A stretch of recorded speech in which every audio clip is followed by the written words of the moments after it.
Assalamualaikum warahmatullahi wabarakatuh. Salam sejahtera untuk kita semua. Terima kasih Mbak Intan, saya sudah diundang. Saya sih kepingin bisa hadir setiap saat ada pertemuan sebagai anggota PRLD ya, tapi kadang-kadang maksud baik itu tidak selalu bisa terpenuhi karena beberapa bentrokan ya. Jadi untuk acara hari ini kalau nggak salah Mbak Intan akan nanti kan mulai membicarakan terkait lirik manuskrip. Jadi saya ingin memberikan sedikit pengantar mengapa kita harus publikasi gitu.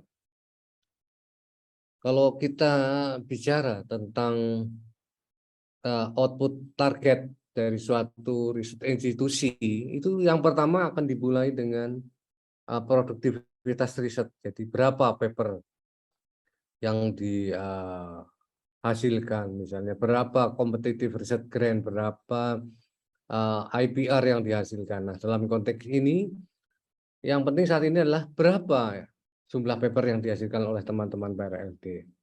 Itu satu. Setelah itu, setelah kita mulai bisa menghasilkan paper, kita harus naik kelas ke arah riset impact atau dampaknya. Seberapa besar pengaruh daripada tulisan kita, yaitu berapa sitasi yang bisa dimanfaatkan, yang sudah dihasilkan dari publikasi kita. Kalau kita punya 5 paper 2 tahun hanya 5 sitasi berarti belum berdampak. Nah, itu ada kaitannya sudah tentu dengan tahap selanjutnya, itu excellent research excellent ya. Jadi keunggulan riset.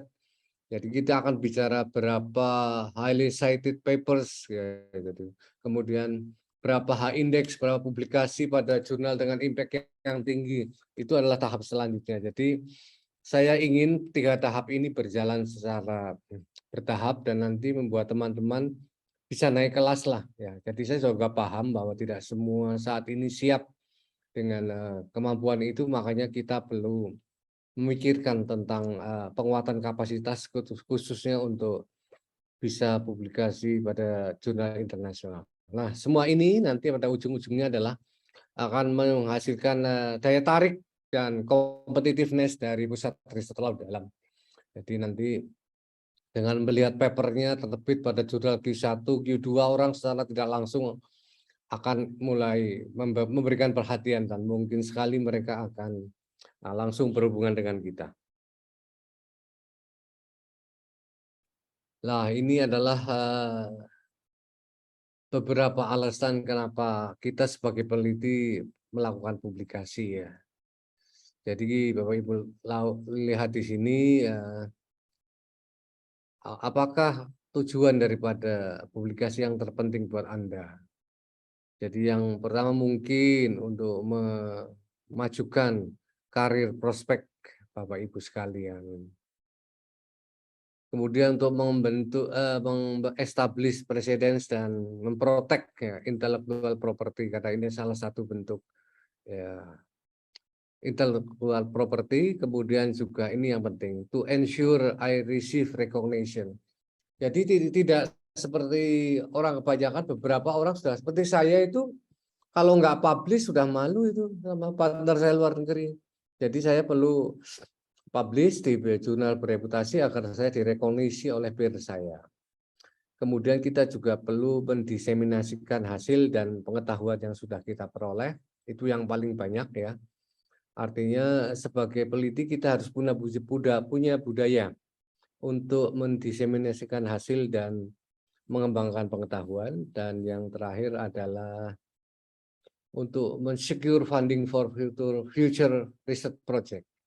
Jadi kan Bapak Ibu kalau ngajukan dana riset itu kan adalah ujung-ujungnya beradu rekam jejak, track record.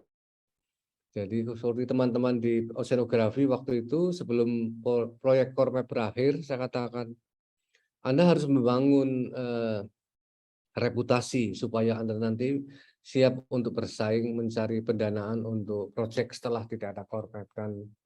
Alhamdulillah beberapa dari mereka sudah berhasil mendapatkan itu. Nah, ini meskipun ini mungkin tidak terlalu relevan dengan kita, tetapi saat ini ada tiga pemeringkatan di dunia, yaitu ARWU itu paling berat, kemudian QS-WUR dan Time Higher Education yang banyak digunakan oleh perguruan tinggi termasuk di Indonesia. Nah, Indonesia saat ini masih mengacu pada Time Higher Education yang paling rendah ya. Di situ ada kontribusi 20% dari citasi per fakulti atau per staff.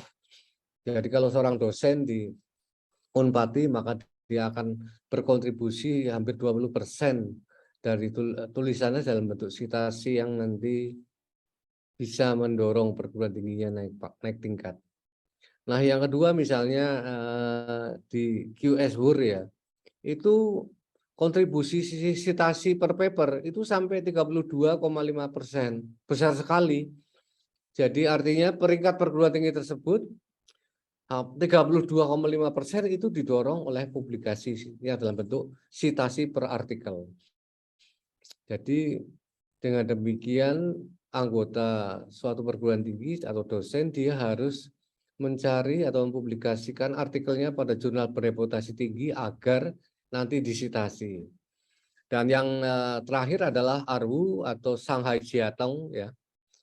Itu lebih ngeri lagi ya di sini meskipun high citation researcher itu 20%, tetapi mereka itu punya kriteria misalnya beberapa dosen dari suatu perguruan tinggi yang memenangkan Nobel.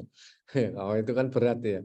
Berapa alumni dari suatu perguruan tinggi yang mendapatkan Nobel, itu kan besar, berat sekali. Di satu sisi ada juga kewajiban untuk menghasilkan publikasi di Nature atau Science, itu sekitar 20%. Jadi bisa dibayangkan kalau kita saat ini belum saatnya lah kalau mau masuk peringkat lewat ARWU, kita cukup ikut misalnya di Time Higher Education atau QS-WUR. Jadi ini Bapak Ibu bisa membayangkan dalam konteks pendidikan tinggi pun publikasi memegang peran sangat penting untuk pemeringkatan perguruan tingginya di dunia.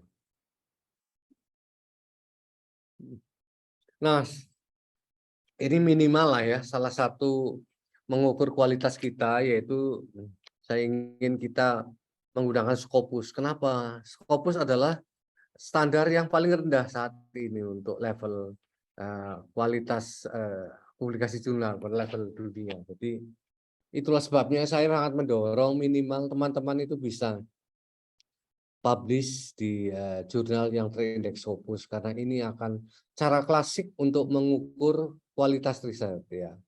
Kemudian juga untuk menghitung publikasi per staff dan yang ketiga adalah citasi per staff. Jadi bukan per paper. Jadi ini saya kira Mbak Intan kita perlu memonitor ya bagaimana kinerja teman-teman di PRLD dengan minimal lewat publikasi di Scopus berapa citasinya gitu ya, plus yang apa itu Google Scholar karena belum semua dari kita mampu ke situ.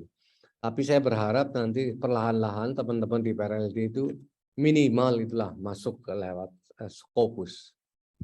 Dan ini adalah siklus ya publikasi ya. Kenapa juga Elsevier ya, Elsevier ini adalah jurnal yang reputasinya tinggi. Jadi saya lupa, Mas Zen itu kemarin kirim artikelnya ke Elsevier ya, Mas Zen? Ke Molecular Diversity, Pak. Springer, Ya itu, Pak. Springer ya, Springer ya. Ini sebagai contoh aja bagaimana Elsevier misalnya dan publishing itu menunjukkan tingkat kualitas dengan misalnya hampir 40 sampai 90% itu artikel ditolak. Jadi kalau ada 100 submission yang lolos hanya 1 atau 30 gitu ya, 30 yang artikel di publish. Dan di sini misalnya mereka sudah pakai 500.000 reviewer dan lebih ada 2.000 jurnal dan sebagainya. Tetapi juga dia menjadi lahan bagus untuk publish dan diseminasi karena sudah mencakup 30 juta. Ini sekarang sudah lebih, ini data beberapa tahun yang lalu plus 180 negara dan nilai download hampir sekitar 500 juta. Jadi ini alasan kenapa kita perlu publish pada jurnal yang bereputasi bagus. Karena mereka sendiri melibatkan ada 7.000 editor dan 70.000 editor member yang pasti akan menjamin kualitas daripada artikel yang dikirim ke Elsevier. Nah, kita sering mengenal istilah publish or perish ya. Anda publish atau kita binasakan lah istilahnya. Karena saya pernah mengalami pada saat saya S2 di Kanada, saya menyaksikan ada 3 profesor yang 3 tahun berturut-turut tidak produktif dalam hal publikasi internasional, dia dikeluarkan dari universitas saya. Dan saat ini bukan saatnya lah kita melakukan hal seperti itu karena kita sedang dalam tahap berkembang. Tapi jangan panik ya, jangan panik, jangan panik. Semua itu ada solusinya. Jadi saya kira acara pada pagi hari ini akan mengarah ke situ supaya kita tidak panik. Nah, ini adalah circle ya, kalau kita publish nanti perlahan-lahan bagi yang belum pada level jurnal yang bagus nanti akan bagaimana belajar submisi, manage peer review, mengedit dan prepare, produksi, publish dan disseminate serta mengarsipkan ya, serta mempromosikannya. Jadi untuk bisa di submission kita harus punya artikelnya. Oleh karena itu teman-teman di PRLD saya dorong yang satu publis dalam bentuk riset artikel hasil penelitian. Yang kedua adalah hasil review atau kajian pustaka yang tidak perlu melakukan penelitian. Dan yang ketiga adalah paling tidak short communication, hasil riset yang perlu segera diseminasikan tanpa menunggu hasil penelitian kita lengkap. Saya kira itu adalah tahapan yang harus kita lalui dan sekali lagi terima kasih dan selamat berkarya, selamat berjuang. Semoga upaya kita ini akan menghasilkan sesuatu dan saya yakin nanti kalau kita bekerja keras, insya Allah nanti teman-teman akan semakin banyak yang berkontribusi. Jadi tidak hanya Pak Oki saja, dan Pak Oki kan juga makin tua, tidak akan semakin produktif ya. Itu saya lihat udah turun sini kalau jumlah publikasi saya. Dulu tahun 2020 saya masih 21 artikel setahun. Terus turun lagi tahun 2021 turun jadi 19. Lah kemarin turun jadi 14. Nggak tahu nih. Jadi ini tapi kan paling tidak saya ingin menunjukkan bahwa saya pun yang masih diberi amanah sebagai kepala OR pun semangat untuk melakukan publikasi. Jadi teman-teman ya paling tidak harus malu dikit lah kalau Pak Oki. Pak Oki aja. Sen sama Pak Oki sibuk sama mana Sen? Sibuk Pak Oki lah ya. Nah, saya memang setiap hari Minggu habis asar saya siapkan waktu untuk diskusi dengan bimbingan saya. Jadi itu salah satu komitmen saya untuk tetap bisa menghasilkan publikasi. Jadi saya berharap teman-teman bisa mulai publikasi lebih aktif. Nanti kita naik kelas dan mudah-mudahan suatu saat ini PRLD bisa ujugi. Saya kira itu Mbak Intan sedikit dari saya dan teman-teman sekalian.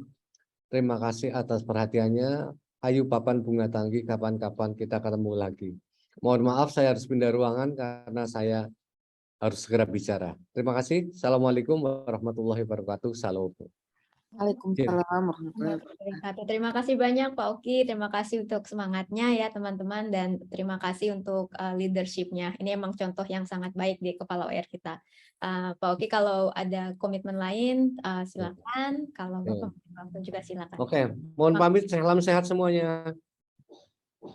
Ya, Prof. Ya. Baik, ya seperti itu ya teman-teman ya. Maksudnya Pak Oki juga di level KOR salah satu yang sangat produktif gitu. Jadi kita harus terpacu dan kita harus terpacu dengan kualitas. Nah, hari ini saya sih ingin share aja practical tips gitu ya. Dan saya tahu mungkin teman-teman kan sudah pernah ikut pelatihan Japfung dan lain-lain gitu. Tapi intinya adalah kita mesti mengkonkretkan gitu. Saya tuh justru nggak pernah dapat pelatihan Japfung gitu ya.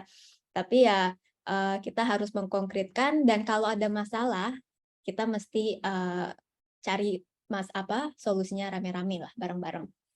Tuh, jadi kebetulan kan kita pusat riset yang paling mini gitu. Jadi teman-teman kalau ada butuh bantuan nulis apa silakan gitu. Dan insya Allah juga komitmen waktu saya sekarang juga lebih banyak gitu ya, jauh lebih longgar ya dibandingin waktu menjadi koordinator kalau boleh jujur.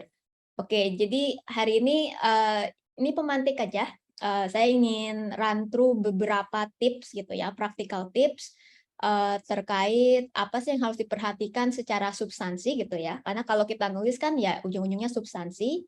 Terus ya beberapa tips ketika menulis lebih memudahkan. Saya yakin teman-teman juga sudah biasa gitu, tapi mungkin kita bisa sama-sama saling belajar dan mungkin aspek-aspek teknis lainnya.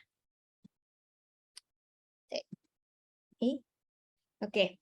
Nah, tadi kan Pak Oki udah highlight ya, ini kita berada memang di dunia yang publish dan perish, which is kayaknya kejam sekali gitu. Tapi mungkin secara filosofis kalau saya ingin menyemangati gini, kita ini jadi peneliti itu adalah karir yang sangat menarik, karir yang kita bisa berkontribusi bahkan sampai saat kita nggak ada gitu ya. Kasarnya kayak gitu.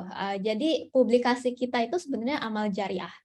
Dan publikasi kita itu adalah legasi gitu. Makanya teman-teman berpikirnya harus meningkatkan kualitas, jangan hanya publis gitu ya, cari kum, tapi citasinya nggak ada gitu, citasinya kurang. Nah, karena in the end this is your baby, your publication is your baby, teman-teman harus bangga lah dengan publikasi yang akan dihasilkan. Nah, nanti kalau kita mentalnya sudah seperti itu, secara otomatis ya citasi kita akan bagus gitu ya.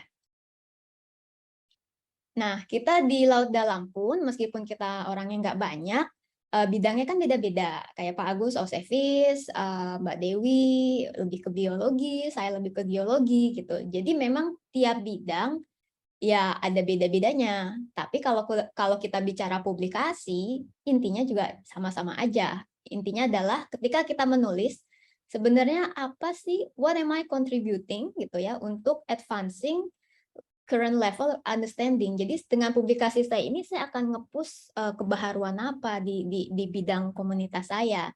Jadi hal yang selalu ditekankan itu adalah novelty atau kebaharuan, apa yang baru, apa yang seksi gitu dari studi Anda gitu.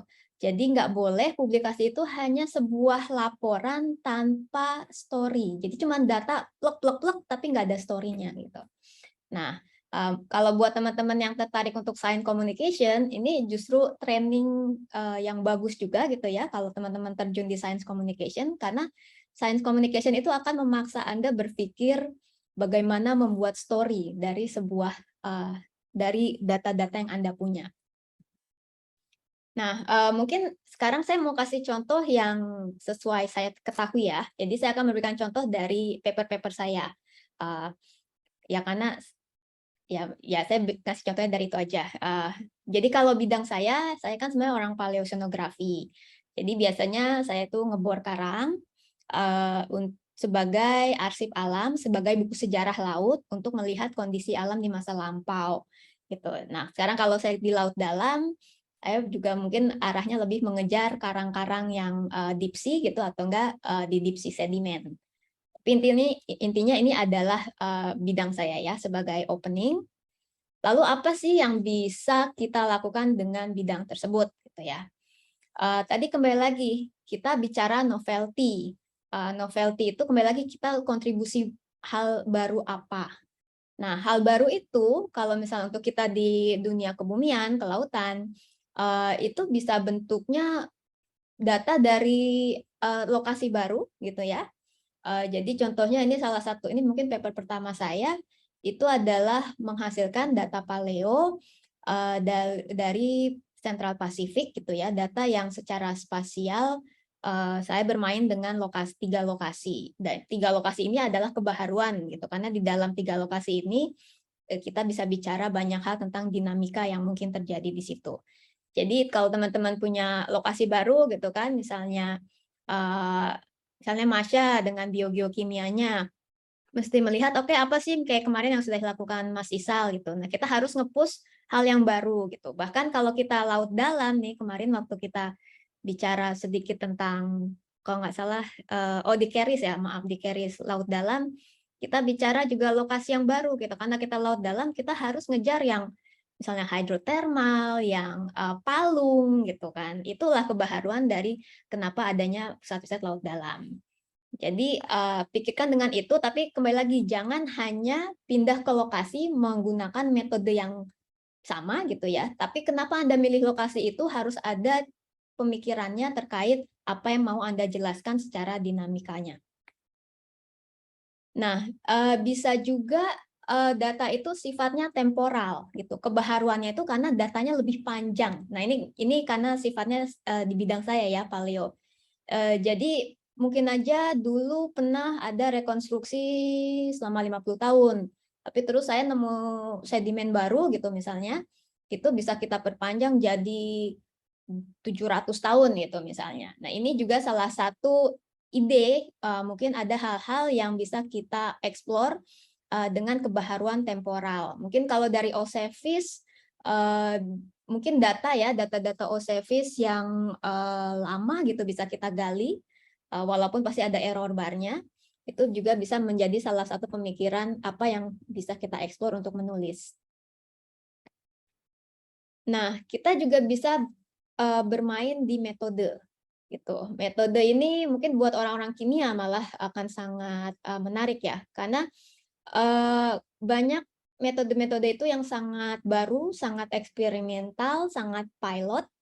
Nah, ini bisa menjadi sebuah kontribusi selama pilot metode ini dilakukan dengan kaidah yang benar ya.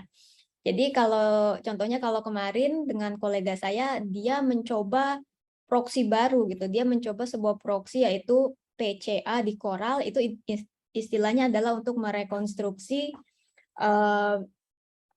nutrien di laut gitu. Dan ini termasuk metode yang sangat baru dan pilot waktu itu. Memang dulu teman saya S3-nya yaitu mendevelop pilot proxies. Nah, ini ketika sudah jadi hasilnya bisa menjadi sebuah kontribusi tersendiri. Mungkin seperti itu. Kemarin misalnya ya, kalau di diskusi kita yang setelah sama Mas Isal kan, misalnya kita bicara bagaimana kita nih bisa nggak sih kita berkontribusi lebih atau terjun gitu ke riset untuk karbon burial misalnya. Nah, terus kan kemarin Mas Isal ngasih informasi, oh ya selain sedimen trap gitu ya, kita perlu melakukan studi-studi isotop. Nah, ini kan juga termasuk baru, tapi kalau untuk di Indonesia. Kadang kita juga bisa melakukan metode tambahan gitu. Jadi kalau di bidang saya tuh ada misalnya satu metode, tapi metodenya itu merekonstruksi temperatur dan salinitas, tapi dua-duanya gitu, nggak jelas siapa melakukan apa. Tapi ketika kita menambahkan satu metode gitu, which is strontium kalsium, itu kita bisa benar-benar punya rekonstruksi temperatur tersendiri, rekonstruksi salinitas tersendiri, dan ini data yang sangat powerful gitu. Jadi mungkin di dalam berbagai metode yang ada, kalau kita menambahkan satu metode bahkan dengan sampel yang sama, itu bisa membuka wawasan baru. Jadi seperti itu. Mungkin di bidang teman-teman ada yang seperti itu. Jadi sudah dilakukan dengan satu metode, tapi masih ruang geraknya masih sempit gitu ya. Tapi mungkin kalau ditambahkan metode lagi, satu lagi biasanya isotop gitu, itu bisa memberikan data-data dan pengetahuan yang jauh lebih menarik. Nah, juga kita bisa berpikir terkait metode yang sulit. Ini mungkin lebih ke Vivi nih. Metode yang sulit dilakukan, dan tapi dia itu punya kesahihan yang luar biasa di komunitas kita.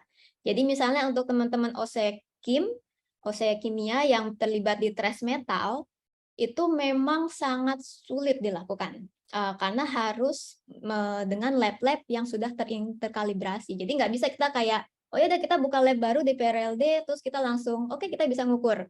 That's not the case gitu. Walaupun kita punya ICP-MS, kita punya apa, kita harus terlibat dalam satu konsorsium itu yang Geotraces melakukan interkalibrasi, sehingga data yang dihasilkan di lab kita juga sudah terinterkolaborasi, bisa diakui.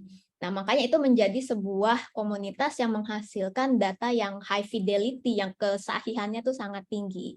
Nah, ini salah satu contoh waktu itu, karena dulu advisor postdoc saya juga leadernya di GeoTraces, kita merekonstruksi PB LED di koral, which is sangat susah gitu. PB itu sangat rendah sekali konsentrasinya di koral, sehingga hanya lab-lab tertentu yang bisa menghasilkan data yang bagus gitu.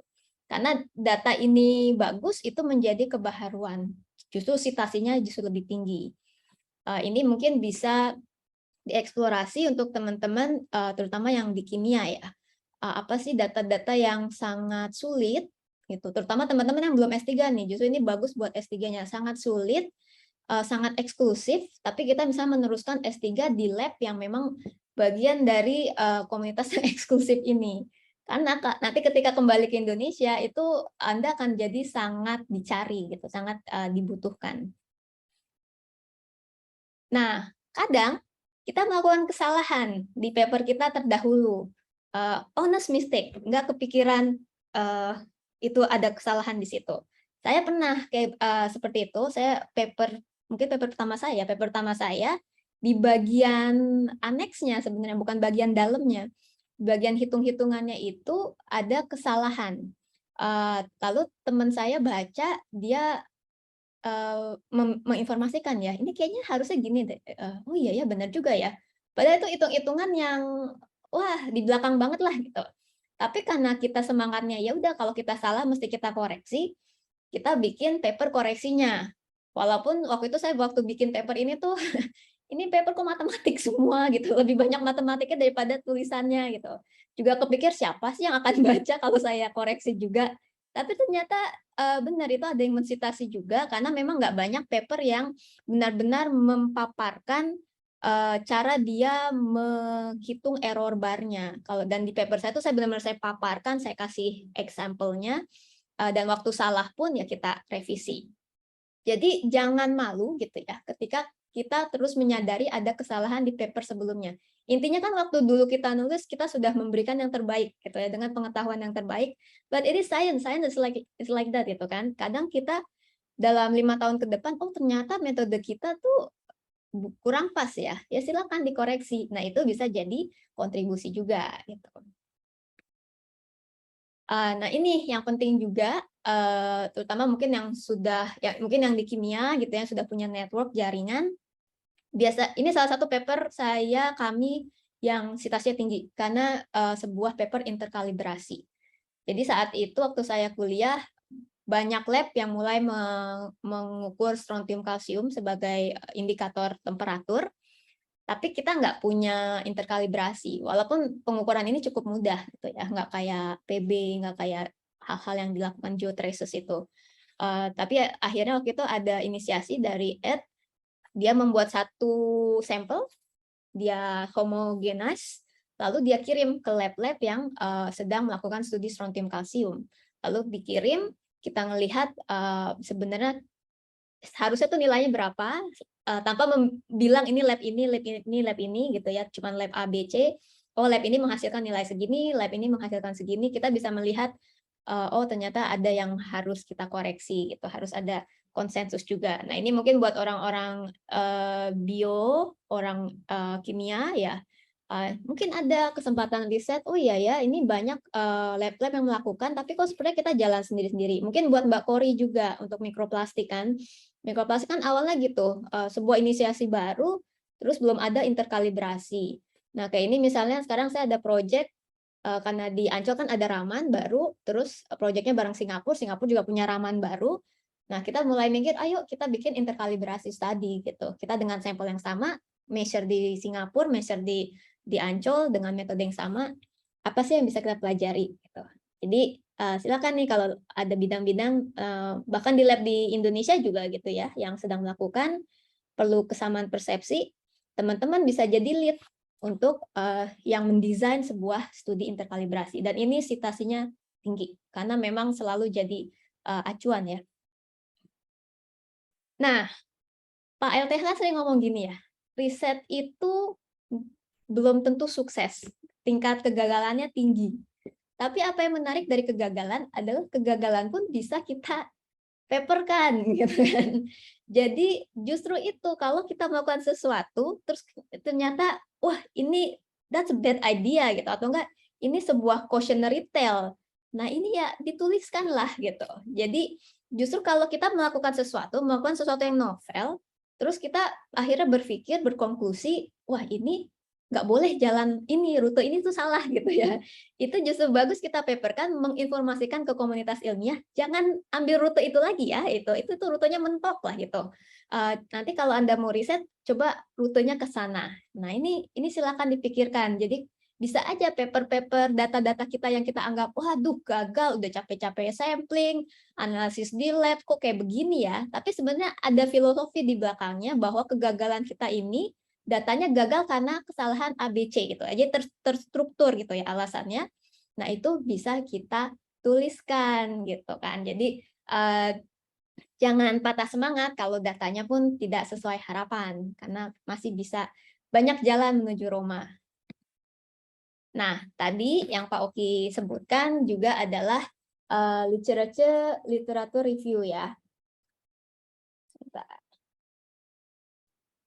Ini suara saya masih oke kan ya? Masih, Bu. Oke, siap. Soalnya kalau lagi ini keputus, kita nggak tahu. Nah, review paper ini menarik, dan ini menjadi salah satu strategi kita kemarin di LIPI, di IPK, waktu core map. Dan ini sebenarnya bisa menjadi strategi kita di masa transisi saat ini ya. Jadi saat ini kan ya kita dengar ya BRIN sedang mencari pola ya sebenarnya juga. Mungkin banyak yang terkendala untuk ke lapangan, untuk rumah program gitu. Tapi kita sih sebenarnya sebagai peneliti show must go on tuh tetap bisa gitu. Kita bisa menuliskan review paper. Nah, di sini ada kemarin dulu ya kita pernah memberikan coaching klinik terkait review paper, tapi ini bukan review biasa. Jadi sebenarnya review paper itu bisa kita lakukan secara sistematik dan kuantitatif. Nanti rekan-rekan yang interested gitu ya untuk melakukan review paper, nanti silakan saja saya arahkan ke YouTube-nya. Jadi di situ benar-benar bukan cuman review paper ambil sini ambil sana, tapi ada metodenya. Dan itu yang menarik, dan kekuatan dari review paper yang bersifat sistematik kuantitatif ini juga sangat pas dilakukan untuk peneliti muda, peneliti yang baru terjun ke bidangnya. Ini sangat menarik karena biasanya kalau kita bicara review paper, kita bicara hanya orang-orang yang sudah senior, yang sudah paham landscape dari penelitian gitu, berbagai penelitian yang bisa menulis. Tapi that's not the case kalau kita melakukan systematic quantitative literature review. Jadi ini bisa mungkin salah satu ide, mungkin yang kegiatannya lagi agak-agak sepi gitu atau nggak ada pendanaan gitu ya, ini bisa menjadi opsi. Oke, nah sekarang kita masuk ke aspek praktis ya. Intinya kita harus menulis apapun kesibukan kita itu ya, bagi kayak Pak Oki gitu kan.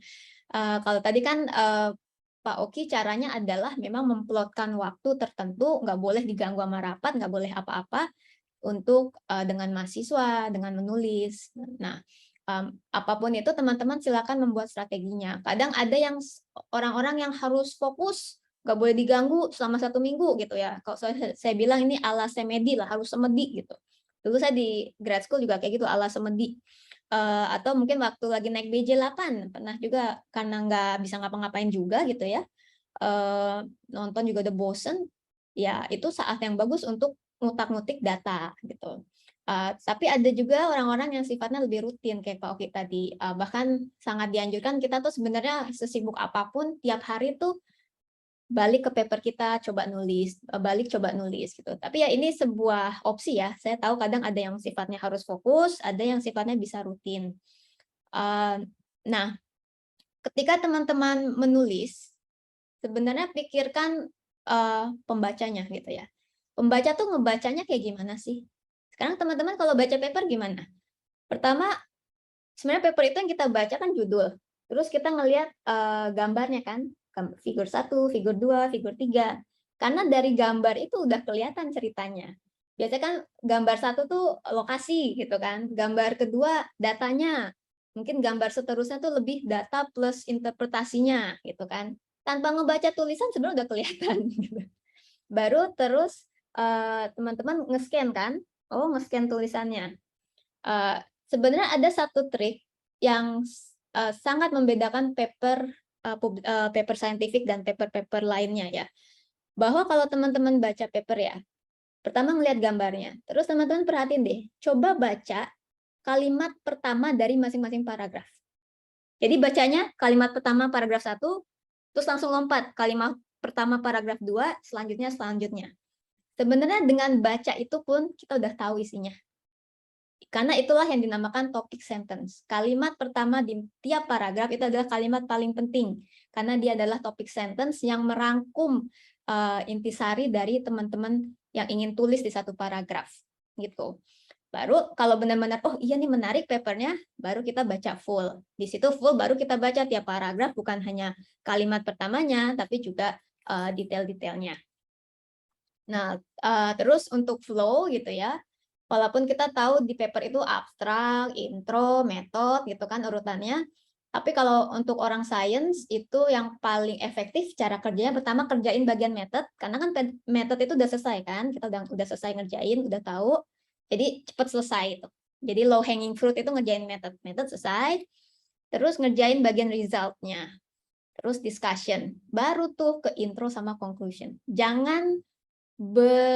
Kalau menurut saya jangan mulai di intro, karena tuh nanti akan berubah ketika hasil dan discussion-nya keluar, gitu ya. Jadi ini lebih ke untuk efektivitas penulisan. Lanjut, nah ini, nah kalau kita, kemarin kan saya udah bikin survei, teman-teman yang merasa butuh dibantu menulis, hayu kita tulis, karena in the end ini harus 101 coachingnya, mungkin nanti Kak Keris juga terlibat untuk membantu ya, karena saya juga ingin Ketua Keris kita step up gitu ya, dan so far sih memang sangat oke.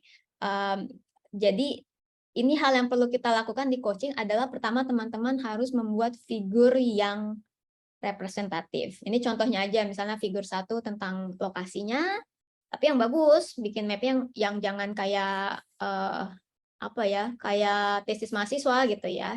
Nah, di sini mungkin misalnya contoh biasanya saya kalau bikin map pakai MATLAB. Nah, ini kan bisa jadi kenaikan kelas kita ya. Mungkin teman-teman yang ada juga yang pakai GIS atau apa, kita bisa sama-sama belajar gimana sih bikin map dengan program-program yang ada gitu. Lalu kita gambarkan hasilnya. Jadi kalau ini contohnya di tengah-tengah, nomor figur kedua itu ya hasilnya, baru figur ketiga hasil dan interpretasinya. Ini adalah step pertama. Kalau teman-teman bisa membuat figur dengan bagus, dengan apik, itu udah sebuah langkah besar. Karena datanya udah ada, ceritanya udah ada, gitu kan? Cerita melalui gambar, apalagi buat orang-orang yang visual. Baru deh, terus kita menuliskan dalam bentuk kata-kata. Nah, untuk introduction, tentu ini intro itu sangat penting. Ini saya belajar in a hard way gitu ya. Saya tuh pernah nge-submit paper itu ditolak. Walaupun memang waktu itu masukinnya ya ke Nature, ke Science gitu ya. Tapi ditolak gitu, tolak. Sampai akhirnya masuk ke jurnalnya EGU. Tapi kalau saya lihat, sebenarnya saya revisi dalam penolakan itu adalah bagian intronya.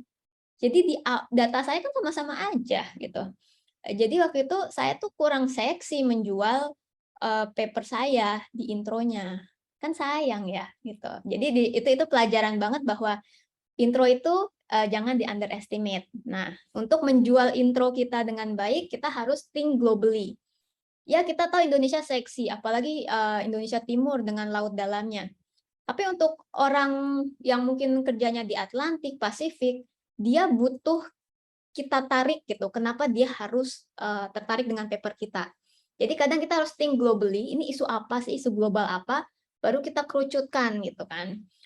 Terus apa sih yang missing ya? Misalnya missing pengetahuan di Indonesia gitu kan. Research gap-nya apa? Nah terus apa sih yang kita offer gitu ya untuk menjawab research gap ini? Nah terus kita juga harus memperkuat dengan paper kita ini penting loh, karena kalau nggak ada paper ini kita nggak bisa ngerti ini. Nah itulah yang dinamakan warrant. Warren itu istilahnya so what? Paper kita penting karena apa? Karena ini. Misalnya kayak Mas Isal, studinya kemarin tuh penting, ya penting gitu ya, tapi sebenarnya itu nanti globalnya lagi untuk apa sih? Dengan data-data itu misalnya kemarin, bahwa ini akan membuka ruang baru untuk teman-teman modeling gitu. Misalnya seperti itu. Tanpa data in situ-nya Mas Isal, teman-teman modeling akan makin lebih susah untuk mengakurasikan modelnya, misalnya seperti itu. Jadi kita harus meyakinkan mereka dengan aspek so what. Nah, terus tentu ada metode ini tergantung bidang masing-masing. Lalu bagian hasil itu jangan, oh ini cepret gitu ya. Hasil itu harus mulai kita pikirkan, saya ini menulis hasil, memaparkan karena saya akan membahas itu untuk poin di discussion. Jadi mulai dipikirkan kaitan antara result and discussion. Nah, kadang ada jurnal yang itu disatukan kan, result and discussion, tapi ada juga jurnal yang result sendiri, discussion sendiri. Apapun itu, result ini nanti harus dikaitkan dengan discussion. Misalnya di result saya bilang, oh di data saya ternyata ada kenaikan suhu 0,5 derajat dalam 100 tahun. Nah, itu nanti di discussion harus dijawab, harus didiscuss data yang saya paparkan di result. Gitu ya. Jadi jangan ada intinya diskonektivitas antara result plek gitu, apalagi misalnya resultnya bentuknya kayak laporan, terus nanti discussion-nya ngomong apa gitu. Nah, itu salah satu hal yang perlu kita perbaiki. Nah, terus baru kita nulis conclusion. Nah, ini baru nanti conclusion dan intro nih yang saling mengikat gitu. Jadi kalau kayak burger kan ada roti atas, roti bawah, ya itulah introduction sama conclusion harus ikat. Jadi kalau misalnya rotinya rasa apa yang di atas, rotinya rasa apa di bawah kan nggak enak juga ya makannya. Nah, seperti itulah kurang lebih. Lanjut. Nah, ini saya ingin meng-highlight aja betapa pentingnya research topic sentence. Kalimat pertama dalam tiap paragraf itu adalah kalimat yang bisa Anda baca tanpa harus membaca bagian bawahnya. Nah, ini biasanya klasik nih, bukan orang Indonesia aja, orang Asia ternyata.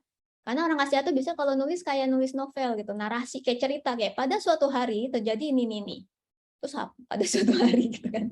Tapi kalau di paper publikasi internasional beda gitu. Ini contoh ya, ini contoh. Jadi waktu itu kan saya pernah jadi editor MRI dan waktu itu saya pijet-pijet lah bahasa dari paper-paper yang masuk. Nah, ini contoh misalnya ada paper terkait plastik. Kalimat pertamanya tuh kayak plastic usage for any purpose followed by the increase of its production. Jadi dia kayak cuma cerita plastik meningkat gitu kan. Padahal di bawahnya banyak detail yang menarik. Dan detail itu tidak tercerminkan di topik sentence-nya. Nah, jadi ini harus dirubah. Jadi waktu itu komen saya, ini topik sentence-nya ini banget ya, lemah. Informasinya imparsial gitu ya. Padahal di bawahnya tuh dia nulis tentang facility, karena plastik itu sering digunakan karena emang dia tuh sangat mudah digunakan, sangat bermanfaat.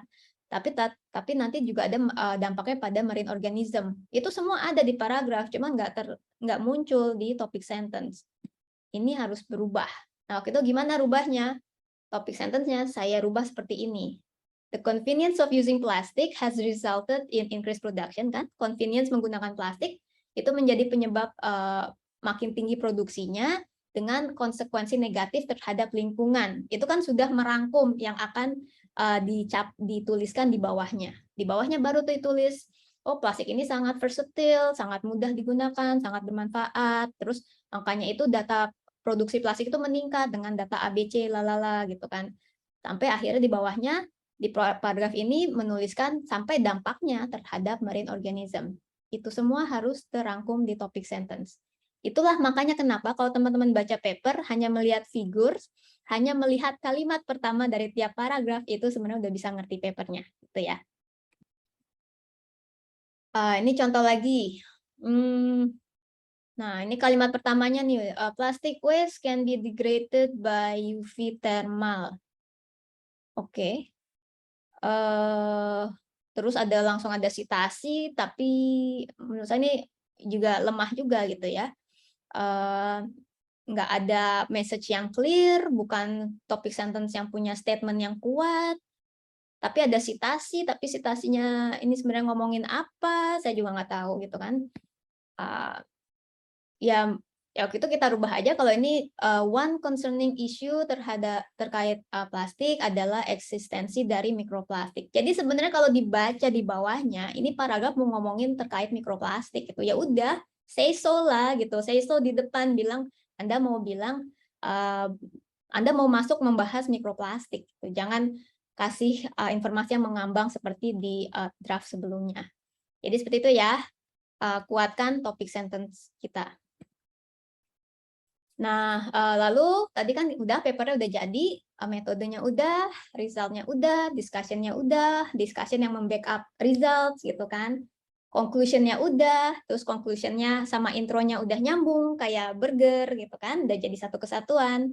Terus kita menulis abstrak, which is ya versi singkat dari paper kita. Nah ini asal kembali lagi agak mirip-mirip intro sebenarnya, tapi lebih condensed ya. Kenapa sih kita melakukan studi itu? Mungkin ada sedikit literature, kadang boleh sih masukin, kadang enggak. Intinya adalah harus memetakan apa sih masalah yang belum kita pahami, apa yang Anda lakukan, hasilnya juga dimasukkan gitu ya. Kalau di intro kan nggak ada hasil, kalau di abstrak ada, lalu implikasinya, so what? Terus kenapa kalau dengan data saya ini, apa sih yang baru? Apa membuka membuka possibility apa sih dengan data yang Anda lakukan gitu. Itu adalah ini adalah strategi menjual ya, menjual paper Anda supaya menarik untuk dibaca. Ya ini contoh aja yang tadi yang aspek poin-poin ini kalau kita masukkan ke dalam contohnya di paper yang saya sebelumnya. Jadi ada aspek kenapa gitu ya secara global. However, tapi masih ada yang missing nih, gini. Masih ada yang belum kita mengerti nih. Maka itu studi saya menghasilkan ini. Terus baru hasilnya saya paparkan. Nah di akhir kata biasanya nulis taken together gitu ya. Ini oke. Overall setelah kita mengerti ini implikasinya apa? Itu perlu dirapatkan lagi. Oke, nah tadi kan saya ngasih tipsnya untuk dilakukan. Ini tips yang jangan dilakukan ya. Pertama, plagiarism. Plagiarism is a bad sin. Ada satu miskonsepsi ternyata waktu saya balik ke Indonesia, senior saya bilang kalau jadi dia tuh ngopi kata per kata gitu, dan dia nggak tahu itu sebuah plagiarism. Itu nggak boleh. Kita boleh mengcopy kata per kata, tapi ya nggak recommended sih. Cuma kalau kita melakukan itu pun harus disitasi quote and quote dan source-nya. Gitu. Kalau kita nggak ngasih tahu source-nya, ya itu plagiarism. Gitu. Pokoknya jangan masuk ke ranah plagiarism. Apalagi di dunia barat tuh sangat-sangat it's a bad sin lah. Terus yang kedua itu salami paper. Nah mungkin karena kita pengen ngejarkum nih, pengen papernya banyak. Padahal teman-teman tuh punya satu data ya, satu cerita yang sangat menarik, kalau itu jadi satu paper. Tapi karena pengen ngejar papernya banyak, papernya disalamiin tuh, ditipis-tipisin. Salami itu kan kayak daging tipis-tipis kan. Jadi 3 paper.